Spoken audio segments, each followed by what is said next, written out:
Les lumières de la piscine de ma sœur étaient allumées comme une scène de théâtre, quand c'est arrivé. C'était un samedi soir quelconque, vous savez, le genre de soirée dont on ne se souviendrait jamais, même si on le voulait. J'étais debout près de la table des collations, tenant une assiette en carton avec 2 nuggets de poulet froid que mon fils n'avait pas mangé. Noah a 6 ans. Il porte toujours son maillot de bain Spider-Man comme si c'était une armure.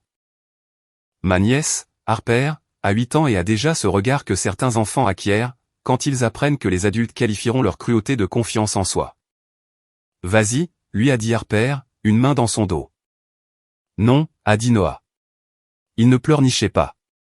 Il était juste petit, prudent. Harper a souri, et l'a poussé. Les bras de Noah ont mouliné dans le vide. Ses pieds ont glissé sur le béton mouillé. Il a heurté l'eau avec un bruit sec et a coulé. Pendant une demi-seconde, mon cerveau a fait ce truc de comptage qu'il fait quand il essaie de ne pas paniquer. Marqueur de profondeur de la piscine, 1,50 m. Mon fils ne sait pas nager sans brassard. Où sont les brassards? Harper s'est penché au-dessus du bord et a ri. Regarde, il se noie, a-t-elle dit, comme si c'était une blague à l'école. J'ai laissé tomber mon assiette. Mes mains sont devenues froides et inutiles pendant un instant. Puis mon corps a bougé sans demander la permission. J'ai couru, tout habillé, mes talons glissants, et j'ai attrapé la perche accrochée à la clôture, comme si je l'avais fait 100 fois. Noah est remonté à la surface en crachant de l'eau, les yeux immenses, la bouche ouverte, essayant de respirer et de pleurer en même temps. J'ai passé le crochet sous son bras et l'ai traîné jusqu'aux marches. Il s'est accroché à moi si fort que ses ongles ont laissé de petites lunes sur ma peau. Et Harper, ma nièce, se tenait là, gloussant, laissant couler du jus de sucette glacée sur la terrasse comme si elle venait de regarder une vidéo amusante. Ma sœur, Lisa, est arrivée rapidement, non pas pour voir comment allait Noah, mais pour voir comment allait Harper. « Harper, ma chérie, ça va ?» a-t-elle demandé. Je l'ai dévisagé. J'avais la bouche sèche. Noah vient de se faire pousser dans la piscine, ai-je dit. Ma voix semblait trop calme, comme si je lisais une liste de courses. Lisa a agité la main. C'est une fête à la piscine, Brianna. Une fête à la piscine, ai-je répété, parce que mon cerveau était bloqué sur la stupidité de cette phrase. Harper a reniflé. C'est un bébé. Je me suis accroupi, enroulant une serviette autour de Noah, essayant de le faire respirer normalement. Noah a murmuré, « Maman, je ne voulais pas y aller. » Je sais, ai-je dit. J'ai gardé ma voix légère, car il observait mon visage comme si c'était un bulletin météo. Lisa s'est penchée vers moi. Ne fais pas de scène. J'ai levé les yeux. Une scène, c'est mon fils qui se fait pousser dans 1,50 m d'eau. La mère d'une amie de Harper, Tara je crois, a émis un petit son, comme si elle voulait disparaître dans sa chaise longue. Les yeux de Lisa ont lancé des éclairs. Brianna, arrête. Tu mets Harper dans l'embarras. J'ai cligné des yeux une fois, puis j'ai dit, non. Harper s'est mise dans l'embarras toute seule. La mâchoire de Lisa s'est crispée, comme si elle venait de décider que le problème, c'était moi. Elle s'est tournée vers Harper, lui a frotté l'épaule, et a dit assez fort pour que tout le monde entende, certaines personnes sont juste trop sensibles. C'est là que j'ai réalisé quelque chose de simple et d'horrifiant. Ma sœur avait vu mon fils manquer de se noyer, et son premier réflexe avait été de protéger l'ego de sa fille. Je n'ai pas crié. Je n'ai rien jeté. J'ai pris Noah dans mes bras, avec sa serviette mouillée et tout, et j'ai marché jusqu'à la voiture. Dans l'allée, mon téléphone a vibré. 20h53, un texto de Lisa. Ceci est ton dernier avertissement. Excuse-toi d'avoir embarrassé ma fille à sa fête, ou tu seras banni de tous les événements familiaux. Noah était sur la banquette arrière, enveloppé dans mon sweat à capuche, silencieux de cette manière trop calme que les enfants ont quand ils ont subi un trop-plein. J'ai fixé l'écran jusqu'à ce que mes yeux me brûlent. Puis j'ai tapé 2 mots. Je comprends. Et cette nuit-là, après avoir endormi Noah avec une veilleuse près de son lit, le son de sa toux encore dans mes oreilles, j'ai ouvert mon ordinateur portable. Je me suis retiré en tant que co-signataire de son prêt immobilier, de son prêt auto, et de chaque carte de crédit à laquelle j'étais associé. À 9h13 le lendemain matin, Lisa a appelé, en sanglots, répétant « Ils annulent tout ». J'ai emménagé dans mon appartement de 2 chambres avec Harper, et soudain, mon salon est devenu un entrepôt des choix de vie de Lisa. Un soir, en rentrant du travail, j'ai trouvé Harper en train de dessiner sur mon mur avec un marqueur. J'ai dit, chérie, on ne dessine pas sur les murs. Lisa a répliqué sèchement, arrête de la fliquer. Elle est créative. Ma gorge me brûlait. J'ai ravalé ma salive. Deuxième incident, 2022. Lisa voulait une nouvelle voiture. Elle avait ruiné son dossier de crédit avec des cartes de magasin et des retards de paiement, mais elle parlait comme si la banque était la méchante. J'ai juste besoin de ton nom sur le contrat, a-t-elle dit pendant un brunch, en remuant son café glacé comme si elle parlait d'une vinaigrette. Tu n'as même rien à faire. J'ai dit, Lisa, c'est un prêt. Elle a levé les yeux au ciel. Brianna, tu es tellement dramatique. J'ai dit non. Alors, elle a impliqué Harper. Harper m'a regardé avec de grands yeux et a dit, on a besoin d'une voiture sûre. Lisa m'observait comme si elle avait tendu un piège et attendait que je tombe dedans. J'ai cédé. Je n'en suis pas fier, mais j'avais été conditionné. J'ai co-signé. Troisième incident, 2023. Le prêt immobilier. Lisa voulait une maison à Cypress. Pas une petite maison de débutant, mais une maison définitive. Comptoir en granit, piscine, de l'espace pour recevoir. Sa demande avait été rejetée 2 fois. Elle m'a appelé au milieu d'une journée de travail, la voix enjouée et répétée. Bonne nouvelle, a-t-elle dit. On a trouvé un prêteur qui peut le faire si tu es sur les papiers. J'étais assise à mon bureau, fixant l'invitation de calendrier que je venais de taper pour mon patron, comme si les dates pouvaient me protéger. Lisa, ai-je dit, ce n'est pas juste une signature. Ce n'est pas temporaire. Elle a dit, je refinancerai dans 1 an. J'ai juste besoin que tu m'aides à mettre un pied dans la porte. Ma mère l'a immédiatement soutenue.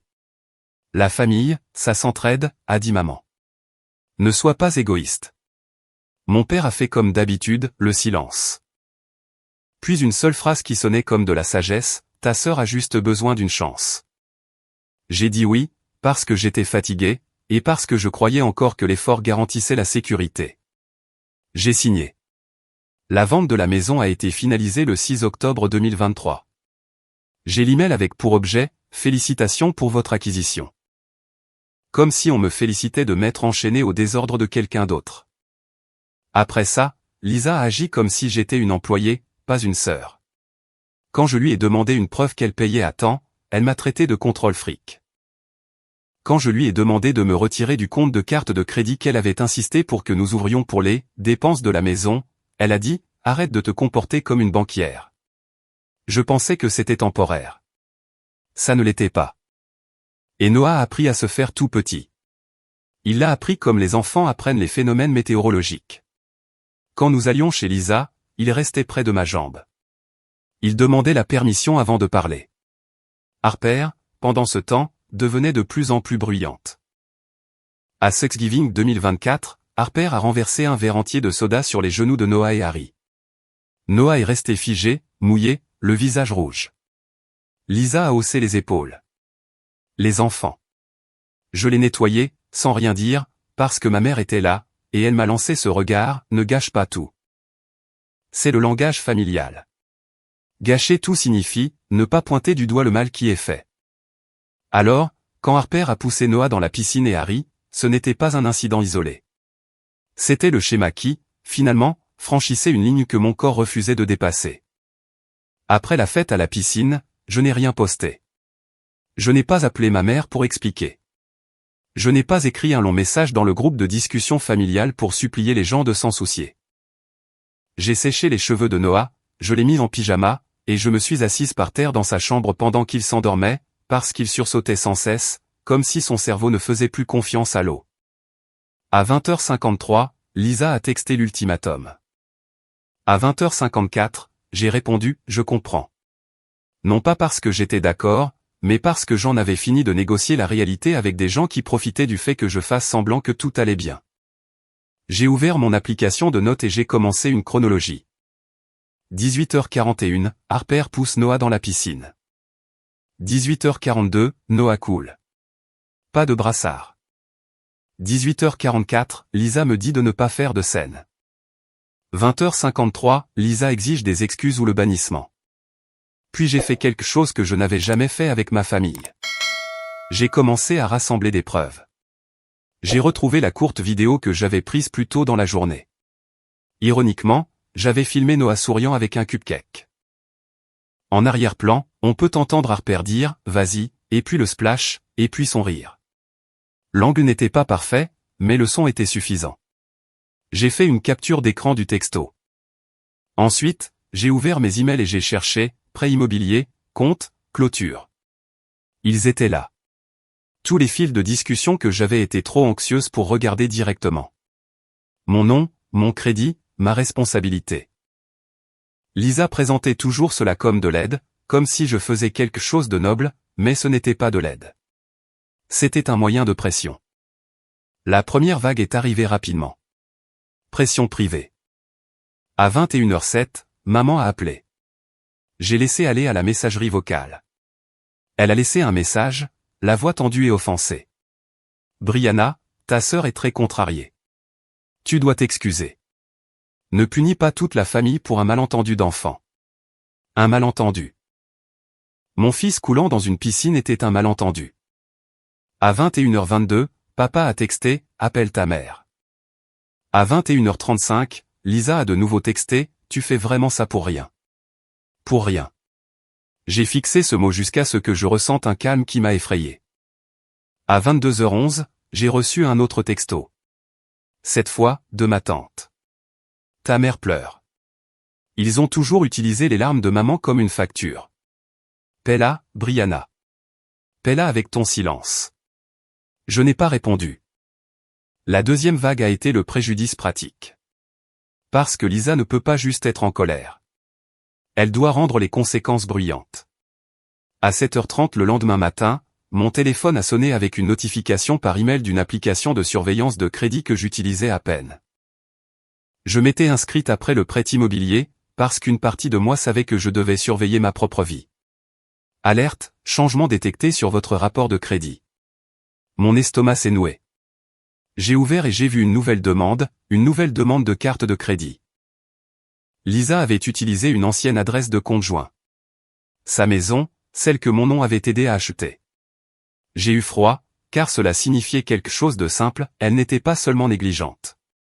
Elle voyait toujours mon identité comme un outil. J'ai appelé la banque. La femme au téléphone était polie et fatiguée. Madame, êtes-vous co-titulaire du compte? Oui, ai-je dit. Ma voix était plate, une voix de fax.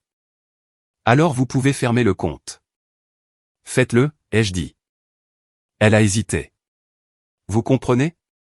Cela annulera la carte pour tous les utilisateurs.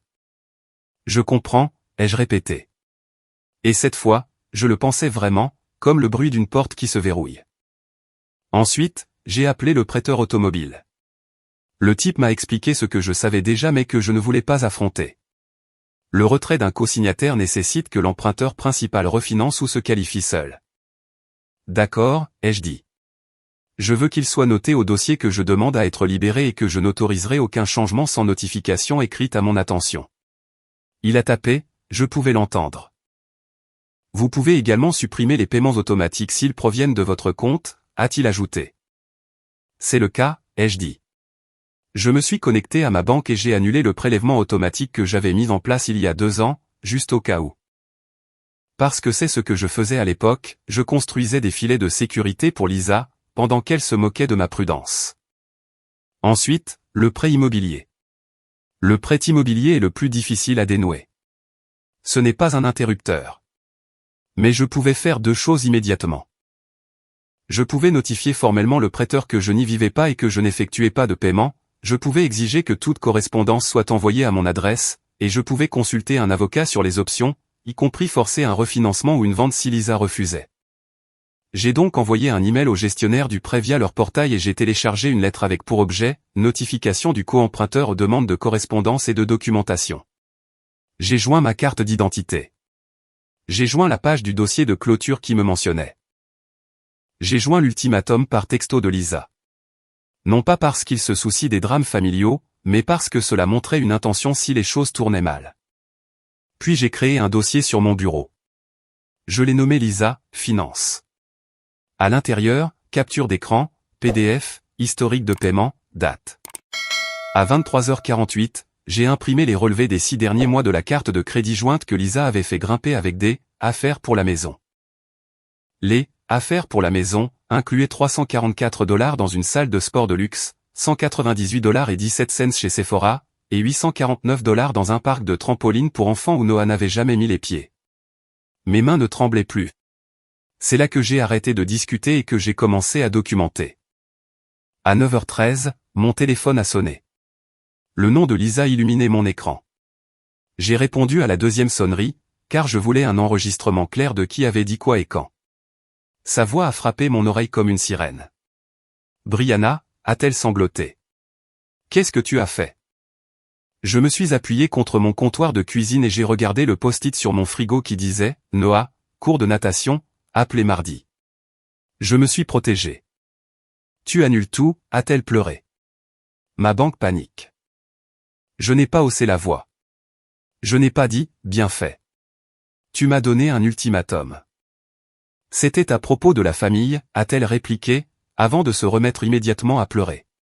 Tu ruines ma vie. Mon cerveau a refait le truc de comptage, mais cette fois, c'était des chiffres. Solde du prêt immobilier, mensualité de la voiture, limite de crédit, combien de fois je l'avais sauvé.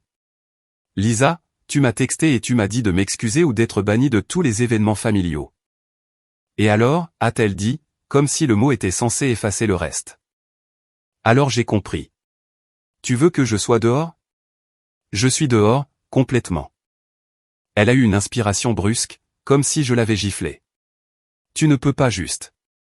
Je n'ai rien fait d'illégal, ai-je dit. J'ai fermé des comptes dont je suis responsable. J'ai supprimé mes prélèvements automatiques.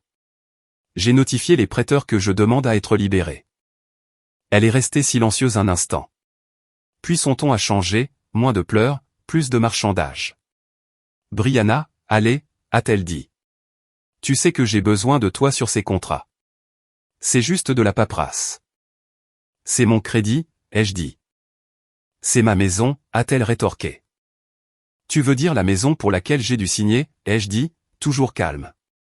Parce que tu ne pouvais pas te qualifier. Elle a émis un son dur. Tu fais ça parce que Harper est une enfant.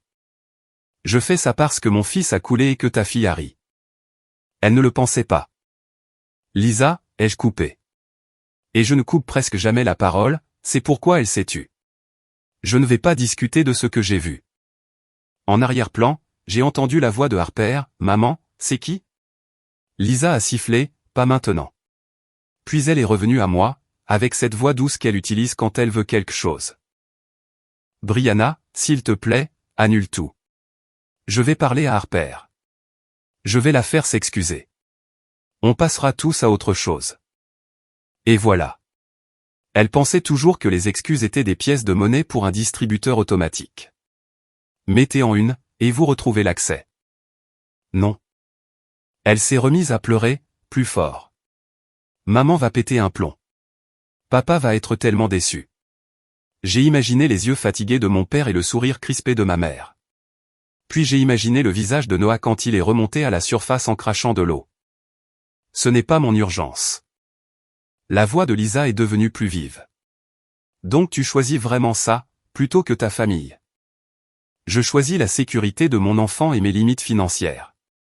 Tu es dramatique, a-t-elle lancé. J'ai ri une fois, un rire bref et sans humour. Tu m'as dit que je serais banni de tous les événements familiaux. C'était une limite, a-t-elle crié. Et voici la mienne, ai-je dit. Elle s'est de nouveau tue, et je pouvais la sentir recalculer.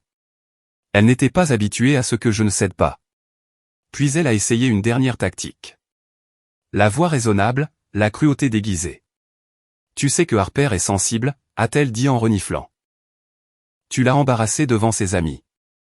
Ma bouche est redevenue sèche, mais cette fois, c'était de la colère. Pure et brûlante. Mon fils aurait pu se cogner la tête sur les marches. Arrête, a-t-elle dit, comme si le mot pouvait effacer la physique. Je ne suis pas disponible pour être ton filet de sécurité pendant que tu me punis pour avoir protégé mon fils. Puis elle a murmuré, ils disent que je dois refinancer. Je ne peux pas, Brianna. Je ne peux pas. Alors tu vends. Sa respiration s'est bloquée, comme si j'avais parlé une langue étrangère. Tu ne me ferais pas ça. Je n'ai pas menacé. Je n'ai pas jubilé. J'ai dit une seule phrase, lentement. Je ne signerai plus pour toi. Et puis j'ai franchi l'étape irréversible. J'ai ouvert mes contacts et j'ai texté le groupe de discussion familiale. Pas un paragraphe, une seule ligne. À compter d'aujourd'hui, tous les liens financiers entre moi et Lisa sont dissous. Ne me contactez pas au sujet de ses prêts ou de ses comptes. En moins de 60 secondes, mon téléphone s'est allumé. Maman, Brianna, appelle-moi maintenant. Papa, c'est inutile. Tante, tu déchires la famille. Lisa, tu es diabolique. Je n'ai pas répondu. J'ai emmené Noah s'inscrire au cours de natation cet après-midi-là, et j'ai payé la compte avec ma propre carte, à mon propre nom, sans que mon estomac se torde. Voilà à quoi ressemble la paix, quand on ne l'a jamais eue. La première semaine, Noah a commencé à poser des questions au coucher. Pas de grandes questions dramatiques, juste de petites qui montraient ce qu'il portait en lui. Est-ce qu'on va retourner chez Lisa, a-t-il demandé, les yeux fixés sur sa couverture. J'ai repoussé ses cheveux. Pas avant un moment. Il a hoché la tête trop vite, comme si le soulagement ne voulait pas être vu. Les cours de natation ont commencé le 22 juillet. La piscine intérieure sentait le chlore et l'espoir. Le premier jour, Noah s'est accroché au mur, les jointures blanches. L'instructeur, Monsieur Delgado, s'est accroupi et a dit « On va à ton rythme, mon grand ». Noah m'a regardé comme s'il ne croyait pas que les adultes pouvaient être sincères. « À ton rythme », ai-je répété, et il a enfin expiré. 2 semaines plus tard, il a lâché le mur pendant 3 secondes. Il est remonté à la surface, souriant comme s'il avait gagné une médaille. « Maman » a-t-il crié, et j'ai ri. Un vrai rire, parce que c'est à ça qu'un enfant devrait penser dans l'eau, pas à la survie. Lisa n'a pas disparu. Elle a juste changé de tactique. D'abord, elle a utilisé Harper comme messagère. Une semaine après le message groupé, j'ai reçu un texto d'un numéro inconnu. Une photo d'une note manuscrite, d'une écriture d'enfant. Désolé que Noah ait eu peur. Pas que je t'ai poussé. Aucune responsabilité, juste, désolé que tu l'aies ressenti comme ça. En dessous, Lisa a tapé, tu vois, elle s'est excusée. Maintenant, répare ce que tu as fait. J'ai fixé le message jusqu'à ce que mes yeux cessent d'essayer de pleurer, puis j'ai répondu par un seul mot, non. Ensuite, Lisa a essayé les cadeaux. Le 3 août, une livraison de Walmart est arrivée. Une nouvelle serviette Spider-Man, un sac de bonbons gélifiés, et un jouet aquatique bon marché. La note disait, pour Noah, de la part de la famille. Allons de l'avant. Je ne l'ai pas donné à Noah. Je l'ai donné à une association, parce que les cadeaux sans prise de responsabilité ne sont que des pots de vin avec des paillettes. Maman a essayé la culpabilité en personne. Elle s'est présentée à mon appartement le 6 août à 19h19, pendant que Noah était dans le bain et que je pliais de minuscules chaussettes. Elle s'est tenue dans l'embrasure de ma porte comme si elle était chez elle. « Je ne t'ai pas élevé comme ça », a-t-elle dit. Je ne l'ai pas invitée à entrer. « Salut, maman. » Elle a insisté. Lisa est en difficulté. Elle pourrait perdre sa maison. J'ai dit, Lisa avait une maison qu'elle pouvait se permettre, avant de vouloir une piscine pour organiser des fêtes. La bouche de maman s'est crispée. Tu as l'air amer. J'ai l'air factuel. C'est ta sœur. Harper est ta nièce. Et Noah est mon fils. Tu punis Harper. Non, j'apprends à Noah que sa sécurité compte, même quand la famille n'aime pas ça. Maman a utilisé son dernier levier. Tu ne seras pas invité à Thanksgiving. Quelque chose en moi s'est apaisé. Solide. Calme. Je comprends. Les mêmes mots. Une puissance différente. Vous pouvez passer les fêtes sans nous. Noah aura la paix. Elle a cligné des yeux comme si elle ne me reconnaissait pas, puis elle s'est retournée et est partie, comme si j'avais échoué à un test. Cette nuit-là, Noah est entré dans ma chambre à pas feutrer avec son lapin et a murmuré, « Est-ce qu'on a des ennuis ?» Ma poitrine s'est serrée. Je l'ai entouré de mon bras. Non. Nous sommes en sécurité. Il s'est endormi rapidement. Comme si son corps me croyait. La leçon principale de cette histoire est simple. La famille n'est pas une permission de mettre votre enfant en danger, puis de vous facturer pour votre réaction. Une limite n'est pas une menace. C'est une porte qui reste fermée. Lisa voulait un accès comme si c'était un droit familial. Ça ne l'est pas. Alors, quand elle a rappelé un mois plus tard, la voix douce, prétendant que rien ne s'était passé, j'ai dit la seule chose qui comptait, je ne suis pas disponible pour ça.